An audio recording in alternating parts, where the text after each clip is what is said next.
Memphis Rap is one of the most impactful genres in hip-hop history. Much of modern hip-hop owes its roots to Memphis Rap, which really did develop and explode in the 90s. In this third episode of 90s regional hip-hop scenes, I'm taking a deep dive on the Memphis Rap scene during the 1990s. I'm Ryan, I talk music, let's go.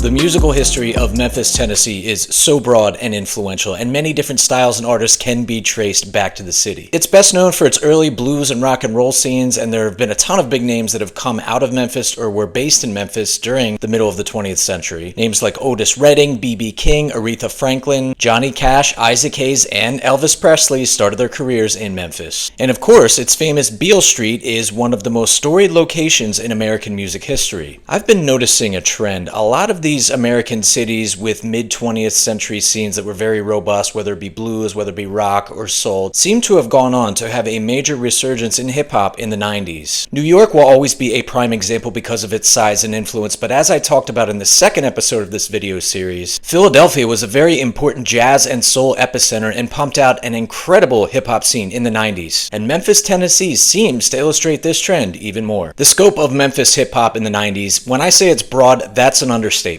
There were so many underground artists, groups, DJs that all had this DIY attitude that really defined the local scene. The crunk movement was born in the city and became a national phenomenon in just over a decade. Crunk originally featured aggressive, lo-fi, pounding beats and also call and response vocals, but it became a little bit more refined and shiny as it went outside of Memphis in the years to come. But for Memphis, it wasn't until roughly 1987 that Kool K and Sonny D came out with the single I Need Money, which seems to be the first piece of music actually recorded and released by a Memphis hip-hop artist. Sonny D was a popular DJ at local clubs and had his own radio show during the mid to late 80s, and he was one of the first to sell his tapes out of the back of his car. It was DJ Spanish Fly that was one of the first names that actually came out of the Memphis scene that was widely recognized and is considered one of the scene's pioneers. Spanish Fly introduced the Gangsta Walk or juking dance style that became an important part of the local culture. His 1988 single was titled Gangsta Walk and was a local smash, and he was one of the earliest names in Memphis to both DJ and beatbox, and he brought hip-hop to the ears of many people in the local area for the first time in the late 80s. His music introduced a bit more low-frequency bass using an 808 drum machine, and that's a style that would really rub off on other southern cities as the 90s dawned and progressed. Spanish Fly delivered most of his output in the form of mixtapes, which set the blueprint for other DJs and artists that were coming up during that time. So by 1990, Memphis Rap was definitely still in its early stages, but there were two pioneering names that were coming out and really starting to push the scene forward. Those two names were Gangsta Pat and Pretty Tony. Gangsta Pat emerged with the single I'm the Gangsta that year and quickly dropped his first full-length solo album around the same time entitled Number One Suspect. It's believed that this was the first professionally recorded record from an artist with a record deal out of Memphis. Around the same time, Pretty Tony dropped the single Get Buck. Most of these EPs and mixtapes and even albums were actual tapes, and you can see that based off the album art right here, as it was clearly made for a cassette. Other names such as SMK, ICK, Zara the Star, and Men of the Hour had different singles and EPs released in 1990 and 1991, before some more recognizable names began to emerge. I'm talking, of course, about DJ Paul and Juicy J, who were two local DJs that were capitalizing off of their clout within the scene. And the two would eventually meet in the early 90s as their paths in the local circuit crossed. In the early 90s, they were still working separately, but DJ Paul was already working with his brother, Lord Infamous. Juicy J was carrying his name as a solo DJ and a rapper. After DJ Paul put out a myriad of mixtapes in the year 1992, DJ Paul and Lord Infamous dropped their seminal debut tape, The Serial Killers, in 1993. Juicy J had a pretty high output of mixtapes between 1992 and 1994 himself, including possibly his most famous Volume 9mm It's On in 1994. Around that time, Paul and Juice decided to get together and become a unit, and the 1994 release of Part 2, The Exorcist, became their first release together. By this time, the earliest iterations of 3-6 Mafia were being brought together, then known as 666 Mafia, as DJ Paul, Lord Infamous, and Juicy J teamed up with Koopsta, as well as with a number of affiliates including Juicy J's brother, Project Pat, Kingpin Skinny Pimp, Play a Fly, Let's Chat, and others. More on 3-6 Mafia and their emergence in a bit. There's a lot more to talk about there. I quickly want to mention what made Memphis Rap so stylistically unique. It was of course first defined by its lo-fi DIY style production, and it was actually akin to how hip-hop was born in the Bronx in the 70s. Artists were getting drum machines and turntables together. They were using tapes, they were using low-budget equipment. Even if there was was definitely advanced production technology compared to the 70s. As the scene was fledgling in the 90s, there was very little budget for these new artists, and there were a number of independent and self-run labels in the city that couldn't really offer big record deals. Again, there was a lot of this DIY attitude, and that went all the way down to the business end of it. So these labels, they couldn't offer flashy production or futuristic polished sounds like many other major record labels. And you mix this lack of resources with this creative energy that was running through the streets in one of America's most impoverished cities, one that had an infamous hustler mentality and had crime rates that were sky high. And there was this increased crop of artists telling their story and selling these tapes out of the back of their car, out of car audio shops, which was another iconic Memphis trend. And there was just a lot of output, similar to the way that New York was coming out around that time with its own resurgence. Memphis rap featured an extra dark demeanor to the lyrics. This really started to emerge after many of the pioneers came out in the late 80s and early 90s. As the scene evolved, it was evident that many of these Memphis rappers were just reporting on their surroundings. Some of them were kind of taking it to the next level and providing graphic, bloody descriptions of some of the nasty crimes that were going on, and this helped popularize the horrorcore hip-hop style. Horrorcore was not born in Memphis. It dated back to as early as 1990 with artists like Esham and Brainwash. Even the Ghetto Boys on their first couple of records had tendencies of horrorcore. However, it seemed to be adopted in Memphis like nowhere else, and by the mid-90s, many of these underground Memphis rappers had adopted this style. This included some of the larger profile ones like 3-6 Mafia, and sometimes these guys were speaking about satanic rituals and bloody horror scenes, and you know what, honestly, as hokey as it sounds, this lyrical style really worked with the lo-fi, spacey production. Now, what about the style of the lyrics? What about the delivery? That might be the most important aspect of early Memphis rap. It basically featured what was called the chopper style, which showed these MCs delivering their rhymes in triplet format. In essence, it was